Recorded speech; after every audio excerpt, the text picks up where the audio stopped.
Hello. Oh, boy, man, something that should be so easy got to be so hard. I don't know why. I tell you, like technology, man, you Yeah, can never underestimate the power of user experience. how you doing? Oh, I'm good, brother. Just working away, Yeah, trying to trying to make a dent in the internet.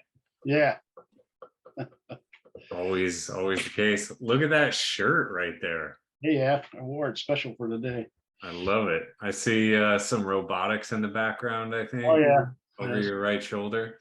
butts there. Yeah. Are you are you home office or Yep. is that Yeah. garage? I can't Yep. tell. Home office. Yeah. Got it. Got it. What's new? What's the latest, man? Tell me all the latest happenings in next generation artificial intelligence Yeah, so, in 5 minutes. Go. No pressure. No, just kidding. no worries, no worries at all. Yeah. So I mean, the biggest hurdle I think I've overcome finally is the trying to emulate the a larger nervous system. Hmm. And I did a test over the weekend, what I call functional applications. So what I'm doing is I'm breaking. So before I did individual apps for each neuron, Mm. and then I said, well, that's not sustainable. So what I try to do is create a single program where I had an adjacency matrix with the entire connectome. But that gets so huge and so big. In fact, I found out once I get up to about 18, 19,000 neurons, it won't work anymore anyhow, based upon memory and everything else on your computer. So I figured, well, let me try one more thing, and that is to break up, to do one, take the large matrix and break it up into small groups. Yeah. Like on C. elegans, I use that as because we know how it works. So it's an easy benchmark for us. So like I And took sensory. that's 300 minus 2, right? Yeah, Neurons. So yeah. 10,000 was 10,000 the fruit fly, which means you break scale. Like if you could only do an adjacency matrix of 18,000, that's one tiny organism of complexity up from a roundworm. Well, the neurons I have for the fruit fly are just over 20,000, and that's Yeah, just part of it. it's not Uh, all of it. What percentage is that of the fruit fly? it's probably about a fifth or 20%. four. Yeah, So it's 20. like 100,000 neurons in the fruit fly, we think, Yeah, in the connectome. yeah, and millions of connections. Yeah. So anyway, so what were like the test I did had one program for sensory neurons, one for um, the interneurons or kind of the protobrain or cortex, and the other one for motor neurons. Uh-huh. Yeah, and it's working out really well. And I can even break that further if I wanted to, because we could do left, right, or dorsal, those kinds of things. But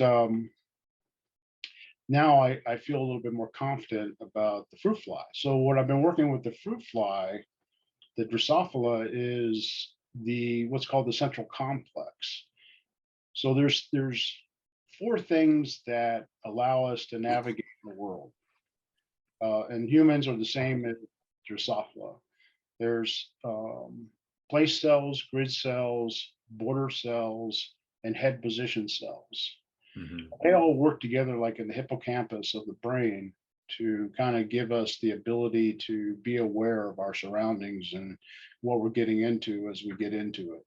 So I can now extrapolate the neurons for that and then apply that to see how we can get further to neurorobotics. Hmm. So like where do you feel like is the biggest blocker right now for you? Is it the Not having it connect. just can't, it's just a scale problem, like the No, I think computation? I think I've got that resolved now after this past weekend. The scaling is doable. I mean, there are some things you have to keep in mind as far as, I mean, obviously, if you put a functional group onto a super fast computer and another functional group on a super slow computer, you're Yeah. gonna, you're gonna run into, possible issues. But so far it's looking really good, looking much better than any other way I could do it. Hmm. And then the biggest problem I have now is just the data, just not be able to get data. We're still just our C. elegans is still the only fully mapped out connectome that exists. Yeah. So it's like the lab. The labs have yet to map full connectomic sequence, for lack of a better word, for higher order organisms, more complex than a 302 neuron worm, Right, earthworm. Like right. that's nuts. And then what, the whole like genome project, like back in the 90s, now they're sequencing your genome and some spit for a couple $100, Yeah. supposedly, so it's like I just feel like there's just not enough people like working on it or enough funding. That's the interesting thing. There's a lot of people now. There's a whole um, kind of, I mean, it's always been there, but it's become its field unto itself of neuron networking. Like computational neuroscience. No, it's actually just mapping out the neurons, just exactly what I need to continue on. Um, and then, analyzing those networks within the nervous system.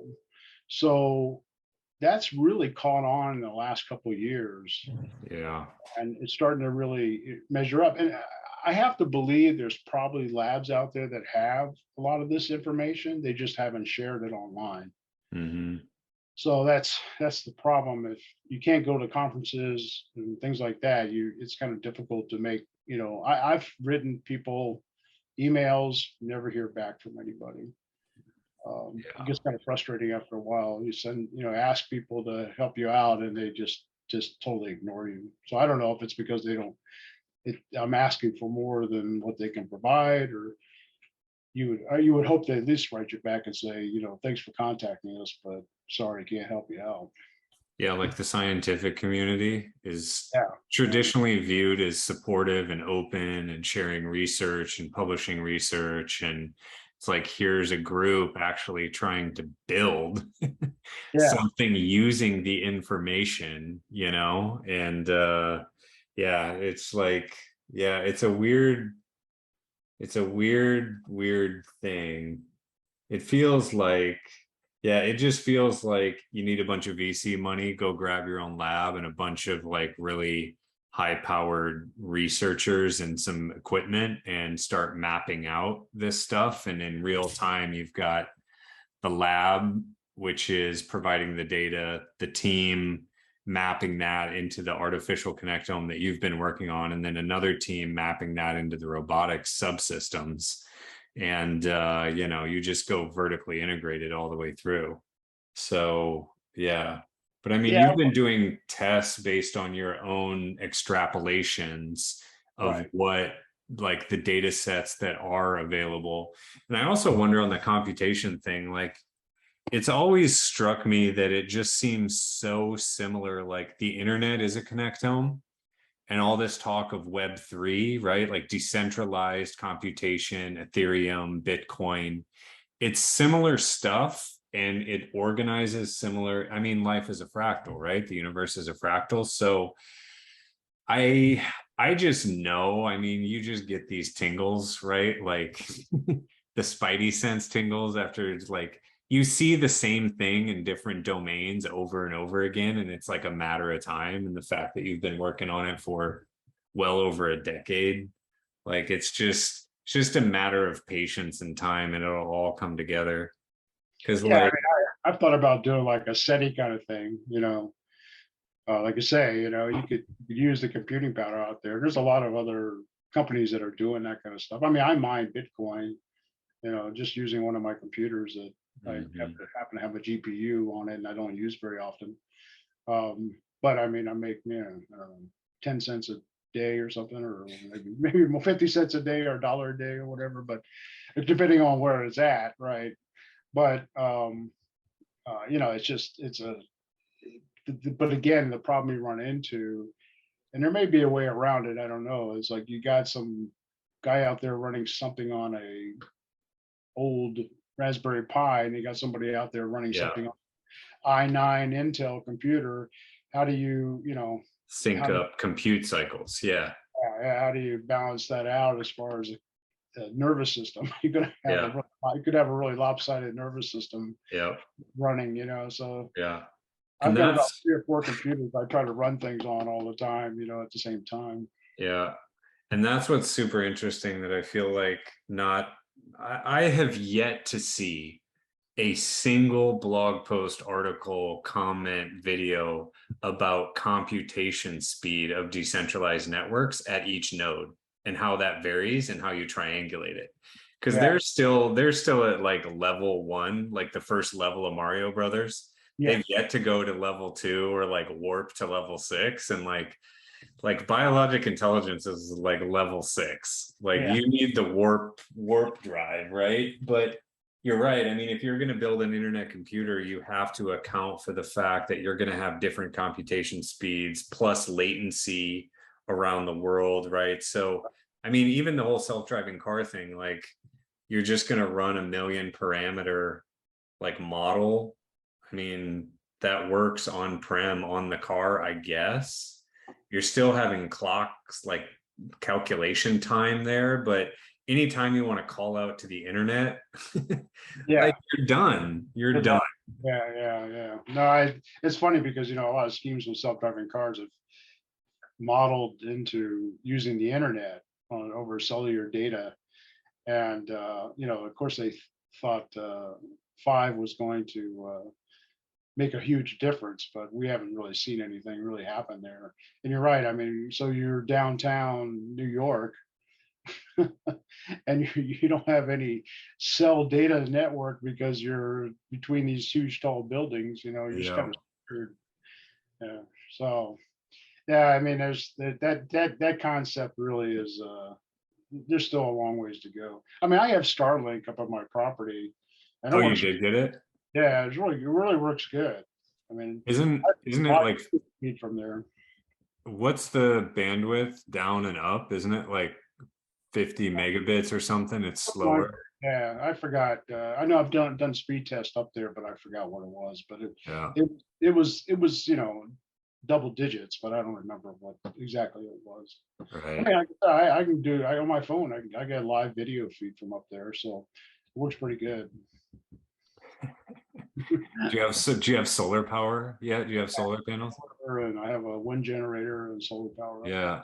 Yeah, at the ranch or whatever. So this is interesting. I mean, you're really living in the future because you've got solar power, Bitcoin mining, connectomics, space internet, robotics, I mean, like the only other thing you need is like a water filtration system and a farm, Oh, and you're oh, oh, self-sustaining. let me tell you what else we do, because I live here in California, right? So we're under extreme drought Oh conditions. yeah, true. Yeah. Well, I have a dehumidifier. Oh yeah, to take it out of the air. Yeah, yeah, I get about 4 gallons every day. It's Wow, enough that's water, amazing. water plants, and Is that, I mean, that's just straight. I mean, are you collecting any dust along with that you have to filter out? well, they tell you no, just don't drink it straight. Uh, Yeah. I mean, the water just, I mean, even when I, take the water out, it feels so nice and clean and pure. But you don't know what's inside of it. And there are filters. In fact, I just got a message yesterday. You need to clean the filters, and so you can see the filters have, get a lot of dirt and dust. They're like really tight screens, but they get a lot of dirt and dust on them. Yeah. And I'm thinking about up at the property, put up what they call fog fences. What are those? It's like you put up a big, what I'm looking at, putting up a big plastic fence. So in the morning when the dew, because it does get really dewy up there, the water does. I mean, you walk up, you can sometimes in the morning go out and the grass is just all wet. So this captures the water and just lets the water drop down into a trough and, Yeah. and collect the water that way. They Wow. actually use those out in the deserts, out in the Sahara and stuff like that. Yeah. Super interesting. I mean, Yeah, it's like obvious. I mean, it's like duh. We yeah, could use our planet sustainably. We don't have to yeah, exactly. hurt hurt the earth. No more hurting the earth. Yeah. So I got to run. I know we had some technical issues getting started. I've got to run here Yeah, no, no in the worries. next couple minutes. We'll have to do like a part two. What's your schedule like in like an hour? Oh, I'm available. Yeah, Okay. Do you want to just reconnect in sure. like an hour and then we Yeah, can just keep going a little bit? yeah. No, just send me a Zoom link and I'll jump on. Okay. It'll be, yeah, I guess I'll have to send you a Oh, different it's only 1:30 here, so one. Okay. yeah, Cool. I work until 5:30, 6 o'clock every day. So I'm just hanging out and doing my stuff. All right. Cool. All right. I'll shoot you a text and we can jump back on. I'll just shoot you the link. If I shoot you the link through text, will that come to your computer to do the Well, call? I can mail it to my computer and then Okay. So work just out. email it to you and then just ping you. Yeah, yeah. No, email whenever you're ready. Just email it to me and I'll jump on. Okay. Cool. Sounds good. All All right, right, see you. brother. Yeah, talk to you in a bit.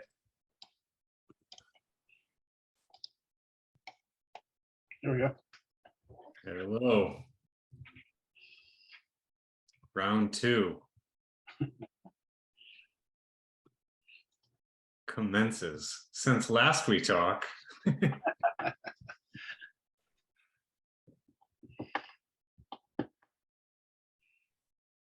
So what's the latest you got going on the robotics side of the world? Have you been playing with any new toys? I know you've bought some Yeah, over the years. yeah. I think I counted last count. I had like 15 robots altogether. Um, yeah, I mean, the thing is, I've been working so much on the software side that I haven't had much of a chance to play with the robotics. Yeah. I but I started getting back into it this weekend because I had to test my functional application programming. I had to connect it to a robot. I mean, I did. You don't have to, but it kind of to really see if it works or doesn't work. You want to connect it to something to see if it actually does what you expect it to do. Right. So I started playing with some robots again, but yeah, I haven't really. Our inside joke is that you spend 90% of your time on robotics and 10% on the application stuff. So robots are such a time suck. It seems like that I mean, just to get started this weekend, I realized, oh crap, I got to charge all the batteries and Hmm. all that kind of fun stuff to even get started. So it it just like I said, just a time. So I was working with a robot that I had bought, and I'm not sure. I think the company might have gone out of business or kind of fledging right now, but I finally was able. It took me a few hours, but I was finally able to get access to it. But then I realized it doesn't really have the sensory capability that I need to make it work the way I really need it to work. I mean, it's got a camera on it, and that's about it.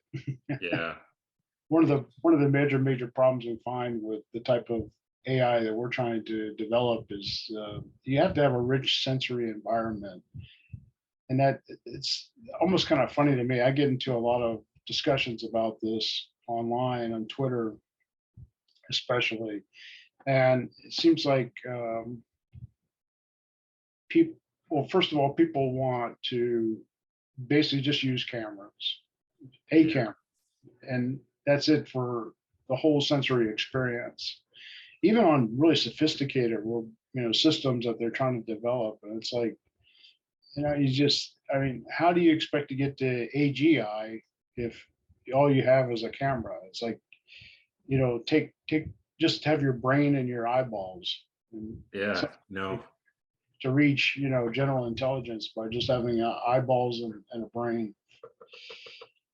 It's like, no, you got to have other things. I mean, you got to have, pressure sensors and temperature sensors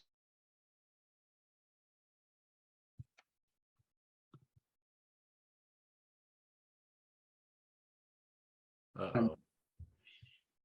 So that's I've been trying to create or trying to move more in a direction of a sensory rich environment, and it's a challenge. Yeah. What are you using? I mean, what do you think is the best approach? Sonar, radar? What other types of sensors? I mean, like, yeah, you've got, I don't know, I guess temperature, pressure, vibration, of course. Yeah, it's Yeah. like the human body. We forget how much we can detect natively. Right. Smell, sound, Yeah. like pressure, temperature, the Yeah. moisture. I mean, we feel it. That's the feeling is the combination of all the Yeah. senses that you're experiencing. It's like took millions of years for us to come up with a single word that combines tens of billions of data points into one thing. Like, Right. oh, it's humid out. What does that mean? Like break that down into a sensor in robotics, and yeah, oh, it's slippery. Yeah. Exactly. And people don't realize that. It's funny how the AI community doesn't even. I mean, it's not even a consideration. I've had people approach me. I had one guy specifically approach me about he was creating a virtual environment and Mm. wanted to apply, our AGI to that. And I said, well, the problem you have is that all you're doing is seeing the virtual environment from a camera viewpoint and maybe from your character, but that's it. There's nothing else in the environment that tells me what's going on. And without those other senses or ability to perceive those senses, then it's kind of very difficult for us to apply our technology to your environment. Yeah, the real world is full of, I mean, you can build a physics engine, but can you build automatons that represent every piece of dust, wind, Yeah, earth vibration, motion of the planets, gravity waves, motion of gravity, dark matter, dark energy? Like it's a lot to program into a single room. Yeah, I think this whole like AR thing, you put digital objects into the real world, I think that will be a big unlock because it forces it, because you're in the real world and you're trying to have digital things manipulate it. I mean, LiDAR is a good first step to try to map the topology of a world, but that's not really all of it. I mean, how many different dimensions would you, if you were going to build Tron, you know, yeah, like inside Tron, like the latest movie from a decade ago, Tron Legacy, that right, Disney put out, how many dimensions would it take for you to actually build that in such a way that it felt like the real world, the uncanny valley, like photogrammetry, but in terms of every single universal element that humans experience? exactly. A I mean, lot. It's a lot yeah, to program. It's a lot of manual time. Need some AI for that. yeah, yeah, and it just, yeah, again, it just kind of blows me away. It's just like with conversational AI. Um, they're just basically just a bag of words. I mean, you're just taking somebody typing something in and you're trying to analyze what they're saying.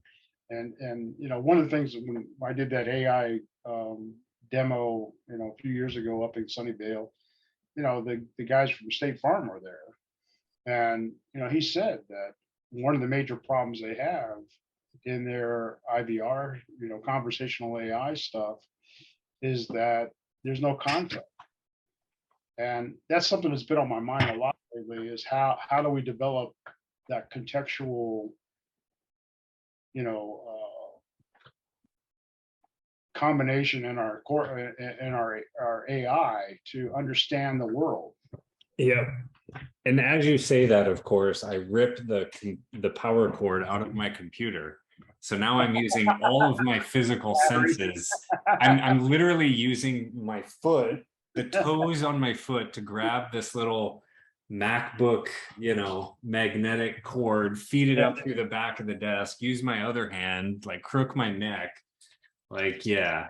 I mean, I guess that's biologic intelligence, right? Like, can your AI do that? So here's my question though. Why do you think that is? I mean, it's been the battle that's been raging forever. Like deep learning solves it all. That's all you need. And meanwhile, like the self-driving cars still aren't at level 5, but they were predicted to be done. Elon predicted it 5 years ago, and he's the man, right? So, I mean, we're landing rockets on barges in the middle of a choppy ocean. So why do you think there's a block?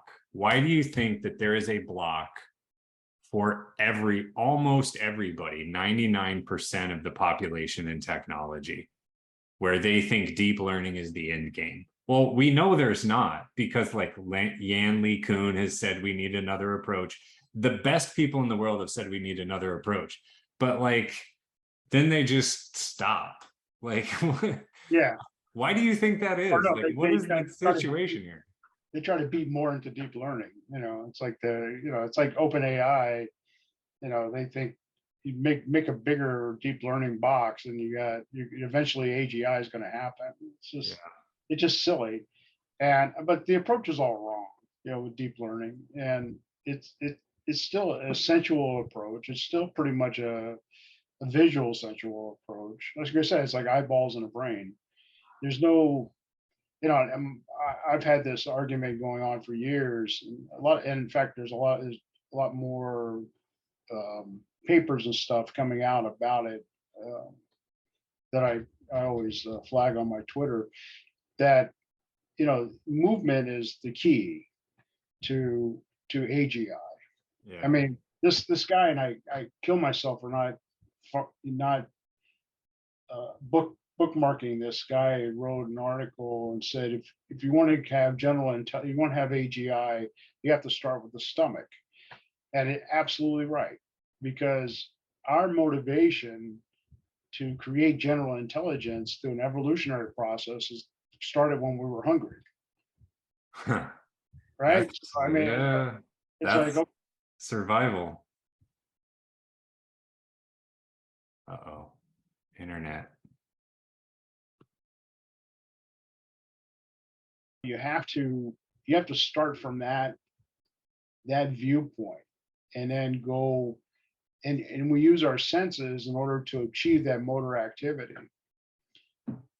But AI's whole approach has been, again, vision and cortical processing, and that's where it stops. But it's like, no, you got to have a purpose on the other side to what you're doing, other than just identifying a stupid image, or a cat and in a video or whatever. It's got to be a lot more than that.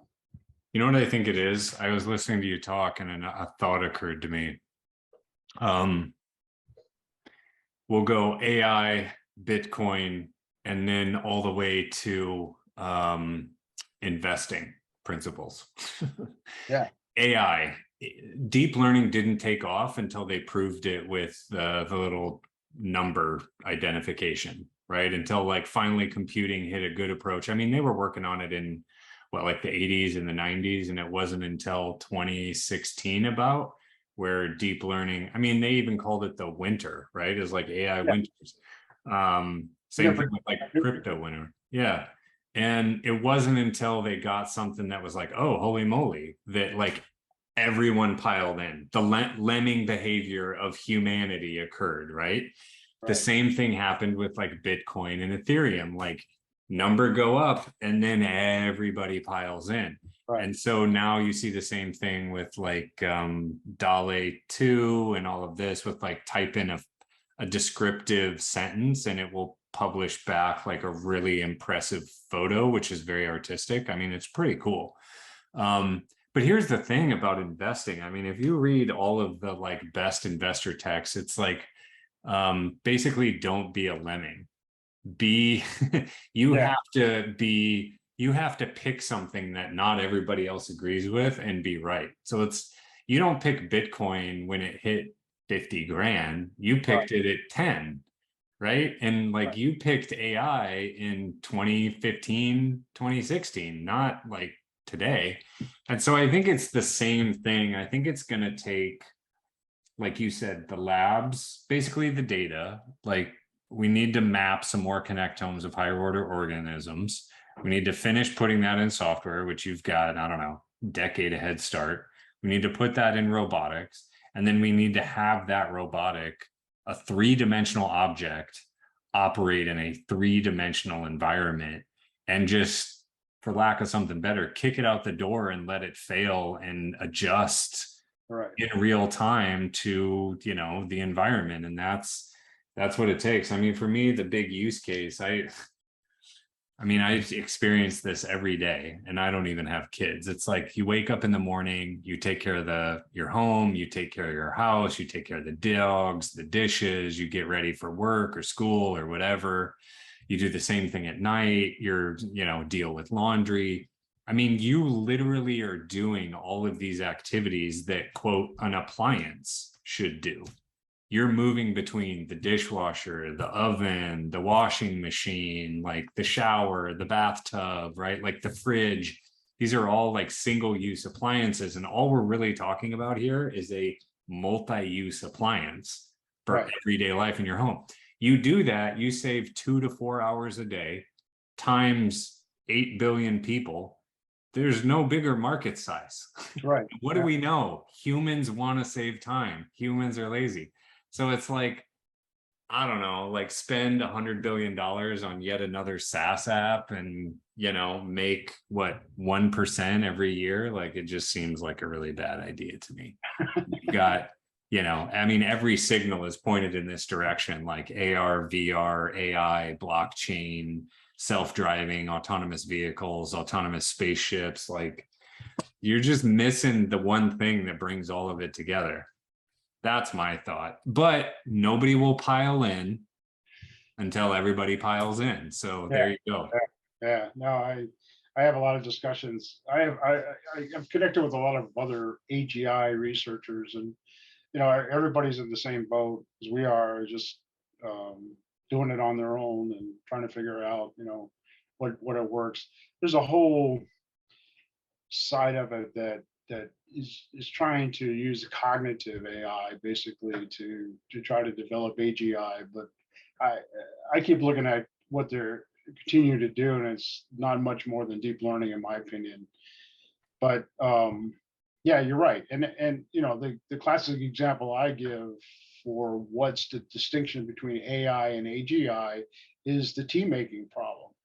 Some people call it the coffee making problem, right? So I could have a robot. I could create a robot to make me tea in my kitchen in my house, no problem, right? But I take that same robot to your house and say make tea, it would have no clue. Your stove maybe is going to be different. Your pots, the type of tea, and where you store all this stuff, and the whole gambit of what's involved is totally different in your kitchen than it would be in my kitchen. Yeah. And so the AI would allow me to build that robot or appliance to create tea in my kitchen, no problem. And I could do that tomorrow, but AGI will allow me to take that same robot to anybody's kitchen and make tea. Yeah. What's funny? That reminded me, I watched this podcast. It was Joe Rogan and Mark Andreessen that came out recently, like, I don't know, a couple weeks, a month ago. Did you end up seeing it? I didn't see that. No. It was really fascinating. I mean, Mark's a really smart dude. He's from the Midwest. Obviously, he's cut his teeth on the internet. He knows a thing or two about a thing or two.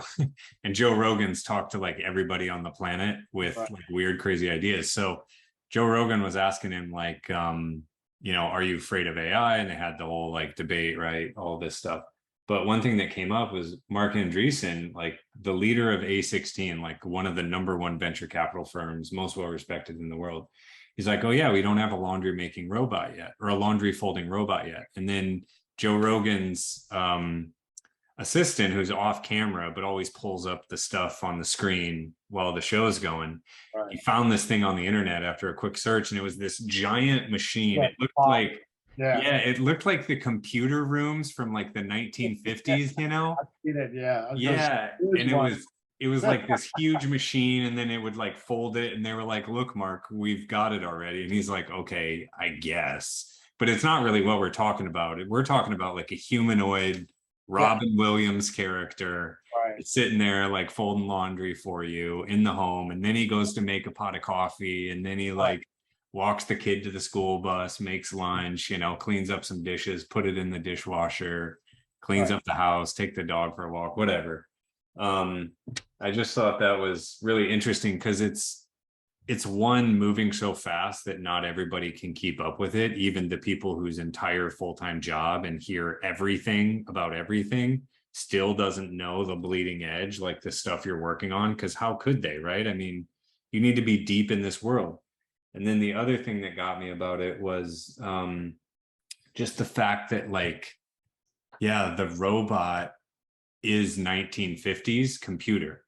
The difference is that curve of like it took 1950 to like, I don't know, 2007 before we changed that into something that was mobile and portable. The Right. different that curve is like that line was very shallow. The difference now is the line's very steep. So it's like the tip's going to happen much, much faster. And I don't think people are ready for that because Yeah. That it's that coming. there's some scary aspects of it. That's for sure. Yeah. I'm sure we're going to have a lot of Luddites out there when the technology just come about. Um, but that's true of all change, I assume. Yeah. But I I mean, mean, the other thing too is I subscribe to Google Alerts on Connectomics or Connectome. I forget what the keyword is, and I get an email once a week with all the new papers being written. And it's not like it's just one or two. yeah. I mean, No. it's so many that I can't even like I can't do that. I go like got so much stuff going on. So there's a ton of activity in Yeah. and around this space. And But nobody applying it to like we're applying it. I mean, right, yeah, I mean, practically. what they're using it for is for, diagnosis of Alzheimer's and, prosthetics and things like that. I mean, it's certainly great research and needs to be done, but no one's Yes. like saying, oh, we could put this in a box and make it, make an intelligent box from it. Yeah. No one has taken that leap. That I mean, there's one other company I found out there. It's kind of doing the same thing. I think it's called Optum or Optium, out of Britain, out of England somewhere, that is looking at the same kind of concepts of what I'm doing. They're looking at like the insect complex, central complex, and for autonomous navigation and things like that. Um, but I don't really say they've gotten a lot of traction, to be honest about it. Yeah. But again, the other difficult part I find is that it's kind of hard to figure out a use case that would wow people Oh, because I already know what it is. I mean, I just described it. It's I'm gonna save you 4 hours a day every day, and you're gonna pay $200 a month. You want it? There's a it's Thanksgiving with those $200 oh TVs well at yeah no Walmart. I The yeah line's snaking around the block. Like the yeah market size on that is everybody on the damn planet. yeah. So like I already know what that use case is.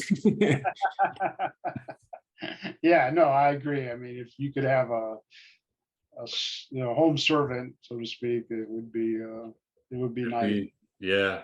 You know, I just lost my train of thought. Where was I going? Oh, I know what it was. I think the other issue is that it's, I think people tend to stay discipline specific because the experts, the true experts, go very deep, right? It's like this concept of T-shaped people and like call it just tic-tac-toe shaped people. All of our innovation in the future is going to come from us sharing everything between disciplines and Yeah, skills. So the issue here is you've got the medical area, right? Like lab technicians, like lasers literally going in. You've got software engineering, and you've got robotics at a minimum, those three things. But I also see that like bioengineering and biotechnology is and connect and like computational neuroscience I just see the interest in that by the kids in college now. It's, it's coming, it's like there's this desire to want to connect things that haven't been connected before. So it's only a matter of time because just curiosity is taking us down that road. Yeah, well, the colleges are catching on. I had a conversation with somebody out of my alma mater, University of California, Riverside, and a couple of years ago, and she said told me about this what they call an interdisciplinary something, I don't know. Oh, And curriculum. yeah, Yeah, where you do this thing. yeah, it's like they created this center where the concept is to pull all these different, physics, chemistry, biology, and everything together to develop, you know, newer technology. But rather than being your little silo, and that's the thing I run into all the time. And that's the problem I see is that everybody's in their little silo, right? The neuroscientist is in their silo trying Yeah. to figure out what's what's dopamine doing in this neuron, they don't see the big picture. And even the people doing connectomics are doing it for biological reason, not for something greater than that for the most part. Of course, the computer scientists are all stuck in the deep learning rut.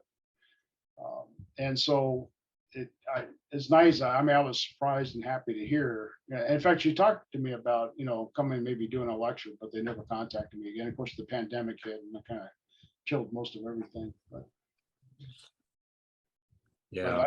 I was very happy to hear that, that they were going that direction, that they realized that having all these people in these little silos is not, it benefits tremendously, but it could be this much greater benefit if we could pull some of these concepts together and get Yeah.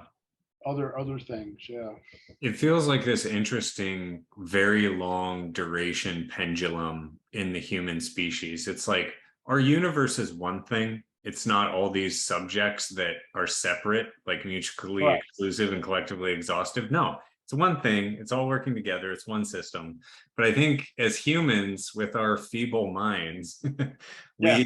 we've because it's so complex, we've had to compartmentalize and break these down into different disciplines. So the pendulum has swung all the way to this end and it's coming back the other way, and it's at this precipice where we're starting to recombine and connect all these things. And I think the catalyst for that was the internet. Like we had to connect each other so we could connect ideas and connect these different systems.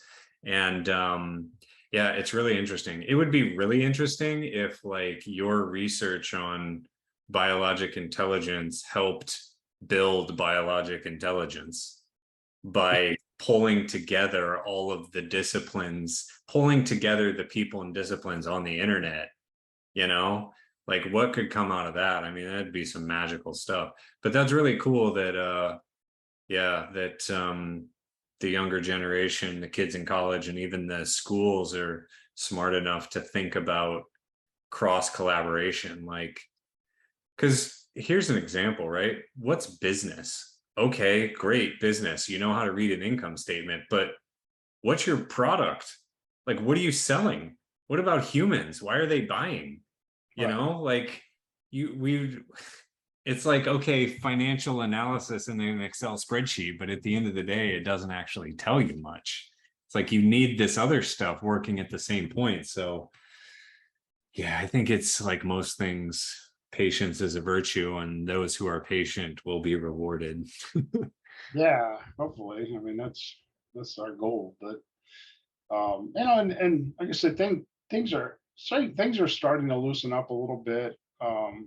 My fear is always that it'll loosen up in the wrong direction.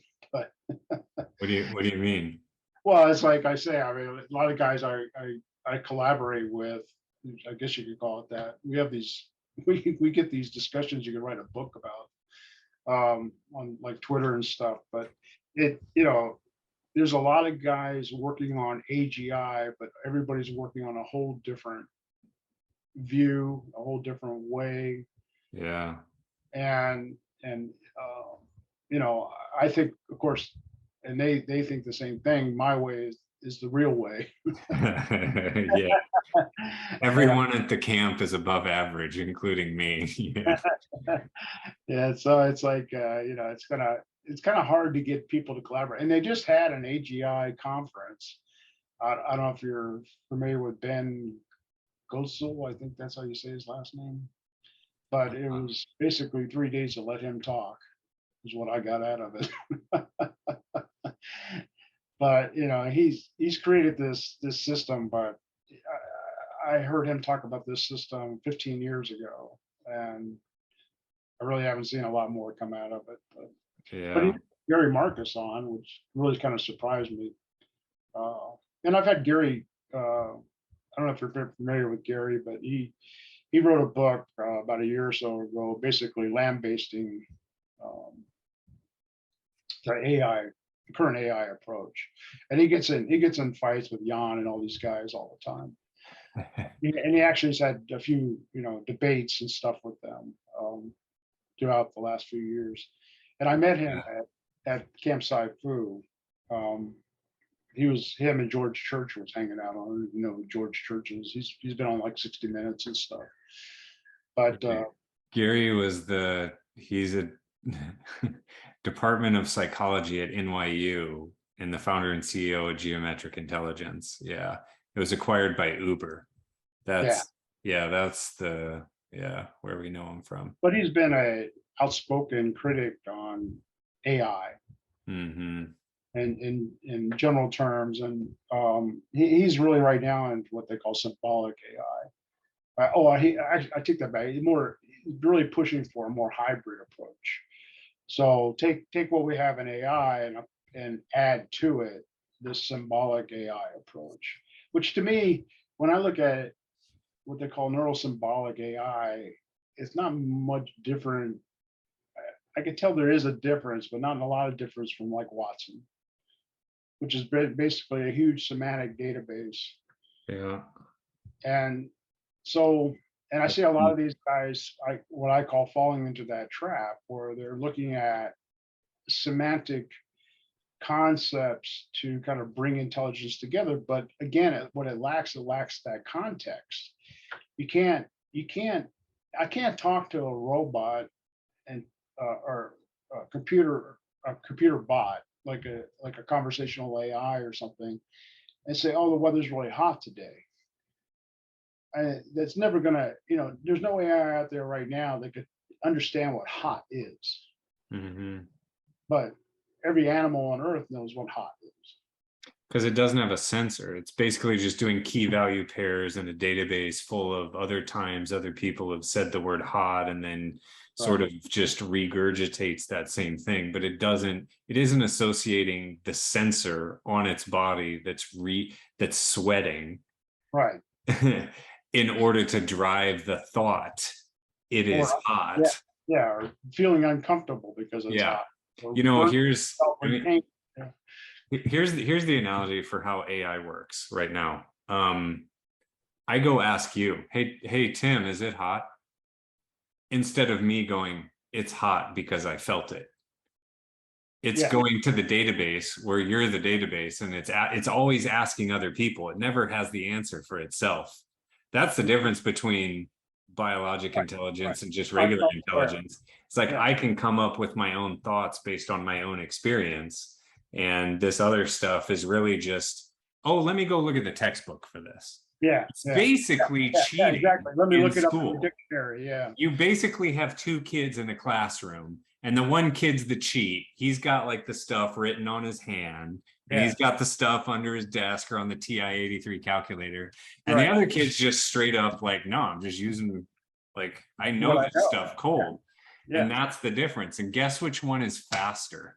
The one who has to look everything up, or the one Yeah. who just knows it? The one who knows it's faster. So in my mind, like, yeah. Anybody who's done a college exam open book knows open book is fairly useless. I Yeah. mean, unless you know exactly where to go in the book to look at something and you can do it quickly. Mm-hmm.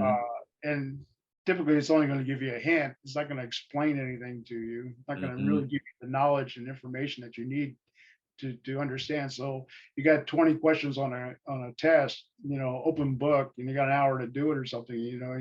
If you don't know what the hell you're doing and just using the book, you might get 3 or 4 of those questions answered. But the guy is already understands the concept. They're going to complete the whole test, and Mhm. we get the Yeah. answer correct. Yeah, I'm sure you've seen the movie Ex Machina. Yeah, yeah, Yeah, yeah, right. I love that movie. Not the end so much because I think that's just Hollywood being Hollywood. yeah, yeah. Oh, You I need a agree. protagonist and an antagonist. So there's Right. got to be some kind of death, fear, tension.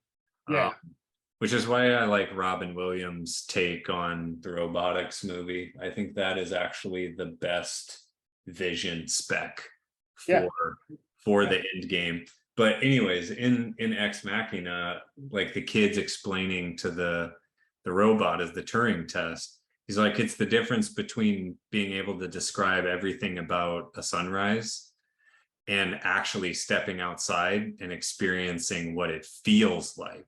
yeah. It's the difference between a description and feeling it for yourself. And that's that's humanity, is feeling it for ourselves. It's also the reason we're so screwed up because we all have opinions and feelings, and now we put them all on the internet, and we're like, okay, well, maybe we don't like that so much. Yeah. But that's where I get back to, trying to develop context.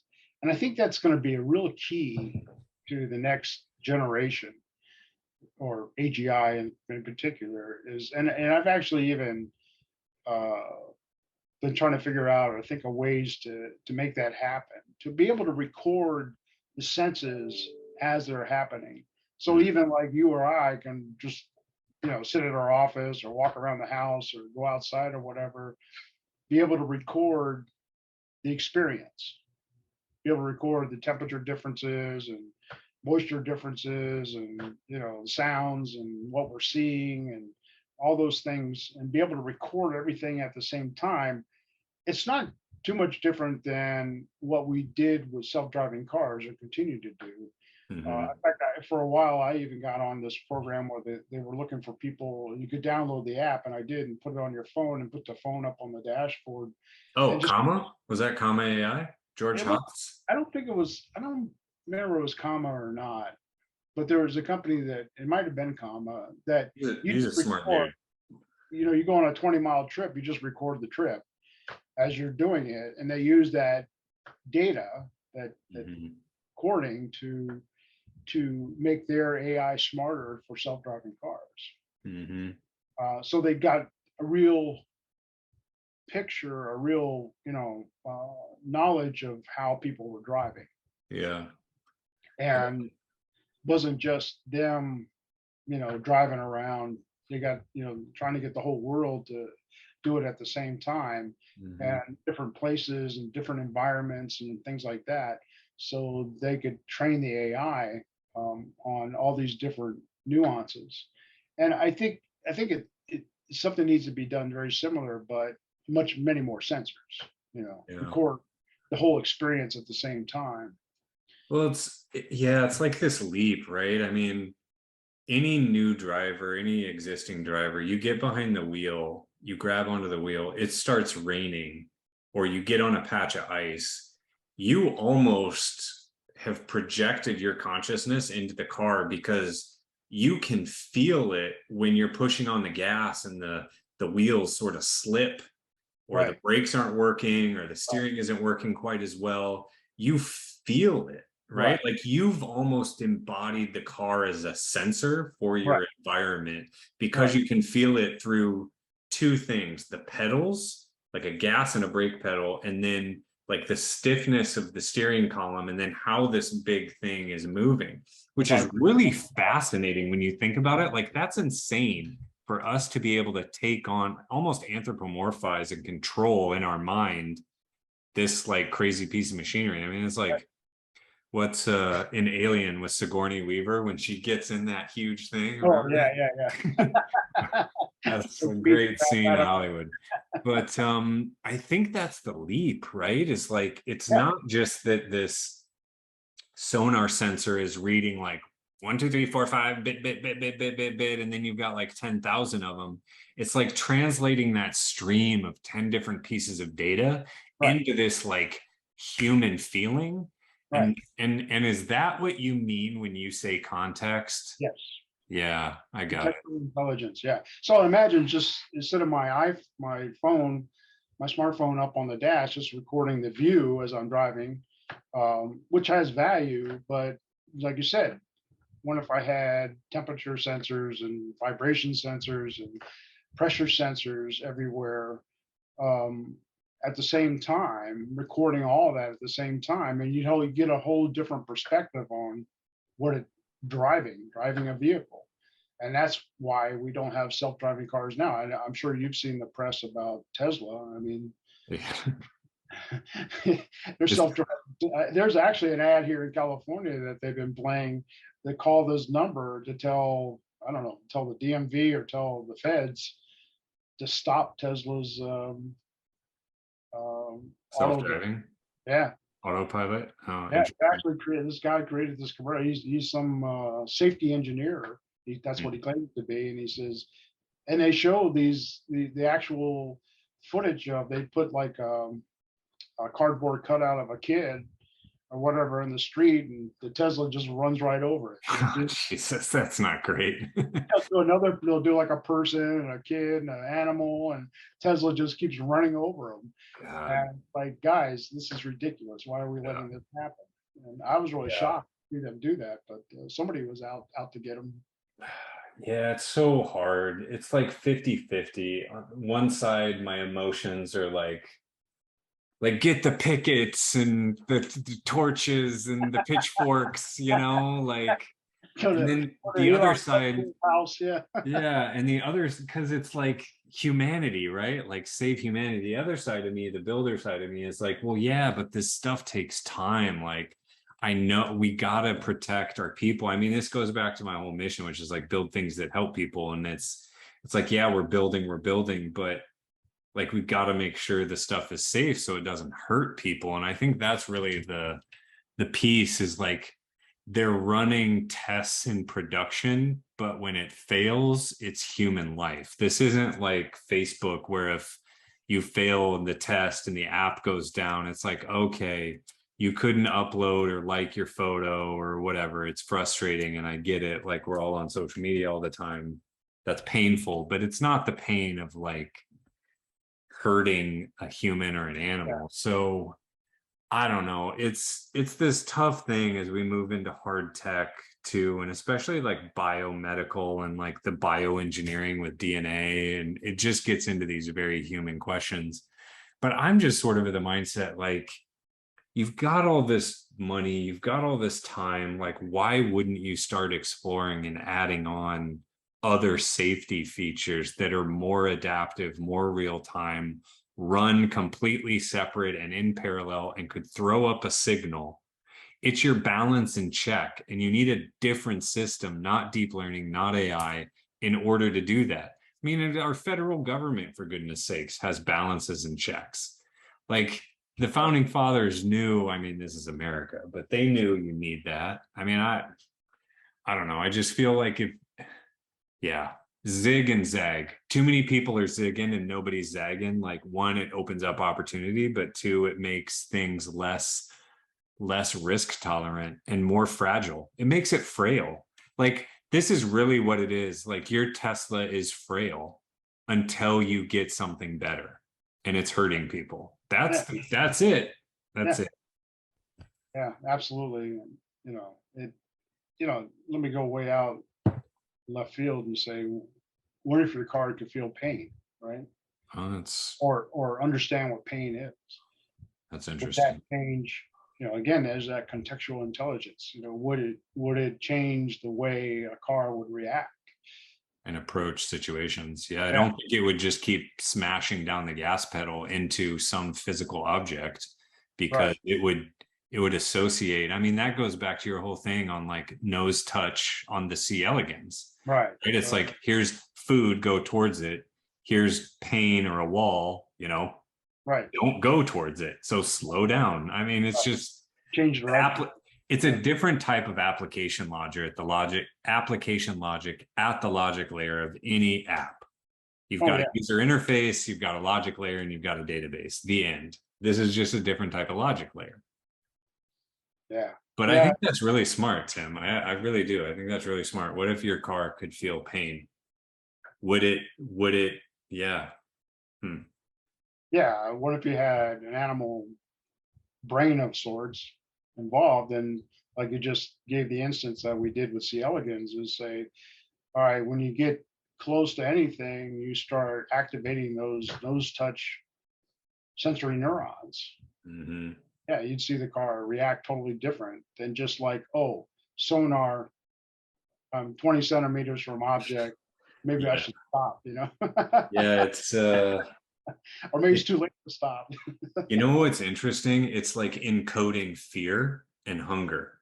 Yeah, yeah, exactly. Yeah, yeah, Yeah, and that's why I think the whole thing around I don't know, sustainable AI or whatever. I mean, I think it's the people who build it put themselves into the product. So you need to be very careful about who the builders are and are they cut from the right cloth, because fear could be manipulated, and so yeah. And hunger. that you're right, and we've seen that already with even just AI. Is that they put out things to talk to people and stuff like that, and before they knew it, it was saying, Hitler was a great guy and Yeah. kill everybody that's a different color than white. And, it was starting to do all kinds of crazy things because the people that were teaching it wrong things. Yeah. And it didn't know, to your point, it didn't have context. Like Yeah, it's just letters, it's just ones and zeros. It doesn't have any emotion. It's a weight. Our emotions are weights applied to the ones and zeros. So like, yeah, that Hitler of one, the weight of that is very, very high, times a million versus the weight of pencil. That's encoded with a one. One times one is one. One times a million is a million. Probably gonna want to stay away from that Hitler thing and talk more about pencils. yeah, yeah. I mean, that's some asshole or idiot out there, putting in the garbage Mm-hmm. that makes this thing believe, okay, well, somebody said this 50 times, so it must be true, rather than have any kind of understanding or what the monster of the sky was. So, Yeah, and safe. that you're right, fear, pain, all those things have to be contextually built into our future systems in order for us to get really what we want. You're talking about the Android, home robot. You know, if it breaks a dish, it's going to be like, oh, who gives a shit in current AI, right? Yeah, But if it realizes the value to that and what value means, it's yeah, going to do its best not to break that dish. yeah. That's Nana's dish. That's a hand-me-down. That's priceless because it stores memories. But this is interesting because what you're talking about is shifting software engineering from programming words, letters, and like routes between web pages, and you're starting to talk about programming emotion, Yeah. which is a weird thing. And like people who I think don't understand that phrase could become very, very fearful of, wait, you're going to program my emotions, or you're going to program emotion into machine. And it's like, well, yeah, but in order to protect us, like I'm going to program the fact that it's not good to hit a human, Yeah. but then, But again, why does the robot? It's just like the dish, right? I can teach the robot the amount of pressure and amount of whatever the physics of handling a dish, mm-hmm, but I can't. Well, current AI wouldn't allow me to explain to that machine, that there's other aspects to that. That if you chip that glass, a human cannot drink out of it anymore. because it might cut them, Yeah. or that, the plate has value and it's going to cost me $20 to replace it, and to get that $20 I'm going to have to do, this amount of work. Yeah. So it has no context again as to why that's important or why that needs to be. It just knows, okay, this amount of pressure, this is where I place it, this is, the total physics of the whole thing. That the physics is in some ways the easy part. Hmm. And Yeah. that's what we have today with self-driving cars. We have physics. We don't True. have anything else built into it. True. The value of human life. What it Oh, means, yeah, to barely nudge a human's hair versus like hit them at 60 miles per hour. right. To the car, there's no, it's like whatever. Yeah, it's just Just programmed in data. physics. There's an Just object. data. I Yeah. cannot hit the object. Stop. That's all it's Yeah. programmed. Is the physics that's involved. It's not programmed to think that there's a human life. That human will grow up to be something or somebody, and there's a tremendous amount of value even beyond the pain aspects of it, of destroying that person, and It's what it can mean to the future of all of us. Yeah, this is interesting. This is like you need a universal translator for humans and machines. Yeah, And yeah. and In many ways, you're right. Yeah. and honestly, even humans to humans. Yeah, I mean, it's very true. I If we mean, had there's more of that context, contextual experience, we would probably be a different, it's just like, they've done a lot of studies where they've taken people that online were just like beating the crap out of each other, especially politically, right? And then yeah, they put them in the same room together, face to face, and had them start talking to each other. It's a whole different conversation, a whole yeah. different view.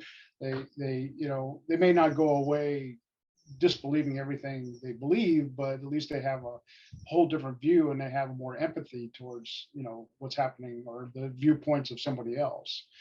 And again, as long as Weird. what's that? Isn't that weird? Yeah. Like it's always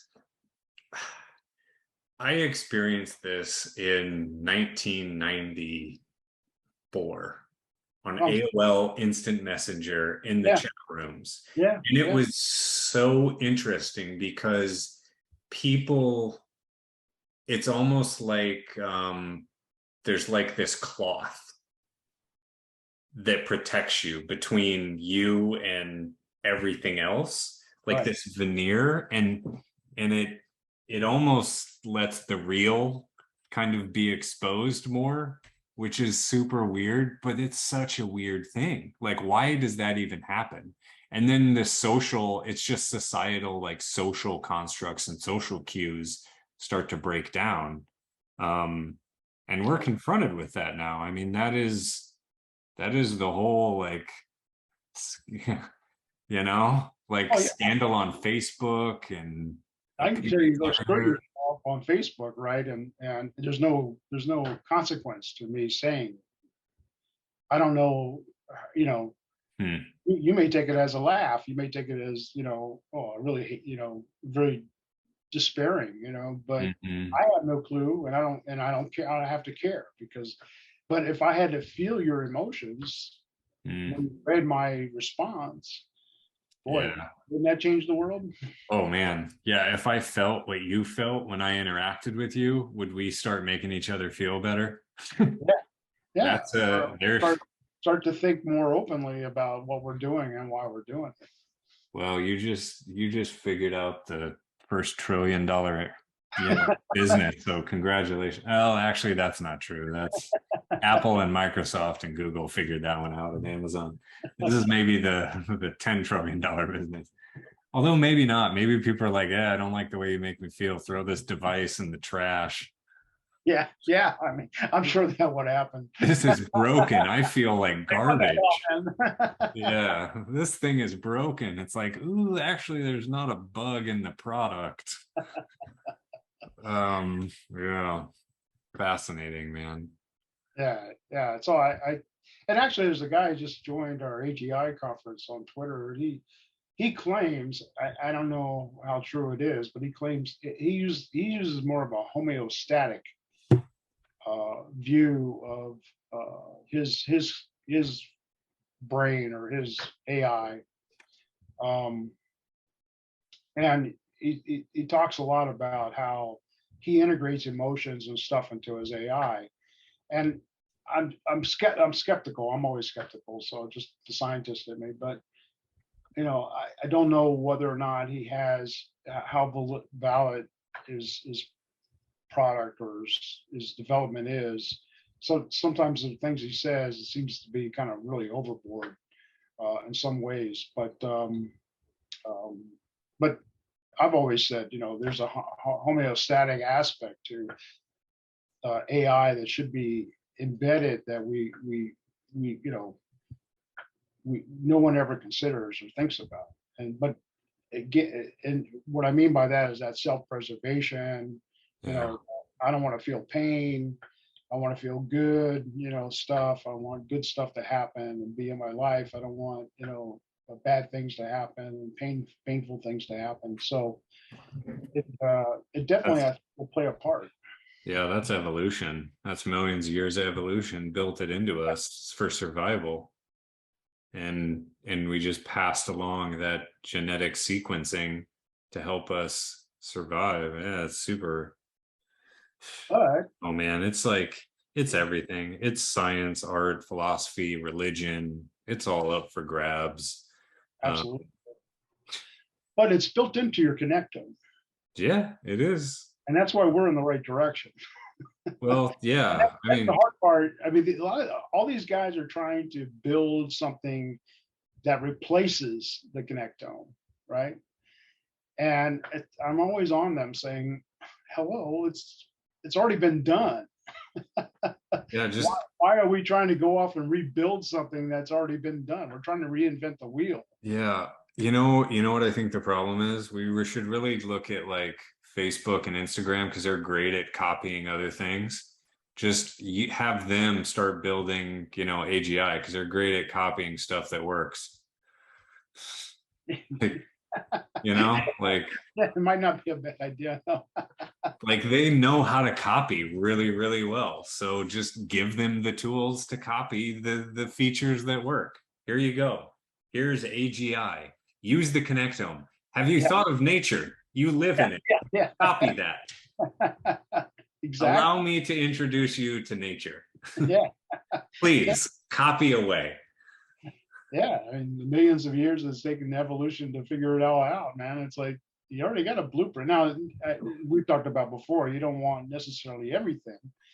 The abnormal, scenario.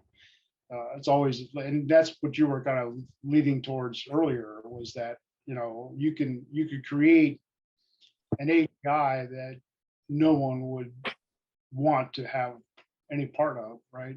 Yeah. And that's the danger. If we could create an AGI today of intelligence level that, even if it's more like a minion type intelligence, right? But it could feel, you know, joke and, laugh and that kind of stuff.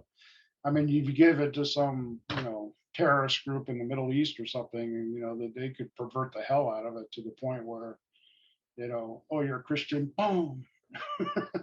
Well, see, that's why it needs to run on low power devices on premise and not be connected to the cloud. Ding, ding, ding. We have ourselves a winner. Yeah. So, I mean, that's why the whole like connectome thing, I mean, what's your brain run on? It's really low power, right? I mean, it's not like we go to sleep once a day and recharge, we eat food, but Yeah, it's not like we're pulling in megawatts to right. power a data Oh, center yeah, no, of to course not. run this thing. Yeah, yeah. No, and I in this functional programming I just completed, I did it in Python with the purpose I have was running it on a Raspberry Pi or Raspberry Mhm. Pi. So I should get three or four of Right. them. And so far it looks like it's very doable. Yeah. I So love that's it. that swap, size, weight, and power concept is definitely, I think, in doable and in the works. Yeah. Well, I've seen it. I mean, you had that years ago. Yeah, little RC rover just rolling around the right, sidewalk. right. And you had what? It was like a little solar power thing on top, a little mobile battery pack, like a little RC car, Yeah, like a $10 sonar sensor. I mean, it was all off the shelf parts, like for a reason. And it right. cost, what was the total dollar cost? It was like less than $1,000, right? Oh yeah, easily. Less, Yeah. probably a couple hundred, or maybe 300 or 400, something like that. Yeah. Yeah. Which is totally achievable. I mean, Yeah, VR glasses, PlayStations, $500, yeah. you know, people have car payments more than a couple $100. So that's totally doable. Yeah, interesting. Well, maybe that's where we leave it for this Okay. first episode.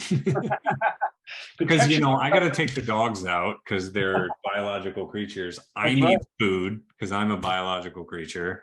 Exactly. And Yeah. yeah, And your connectome is allowing you to do all those things. that's true. I'm going to stand up and I'm going to not use any deep learning whatsoever in order to go downstairs. That's right. Who'd have thought? Who'd have thought? Nature, copy it.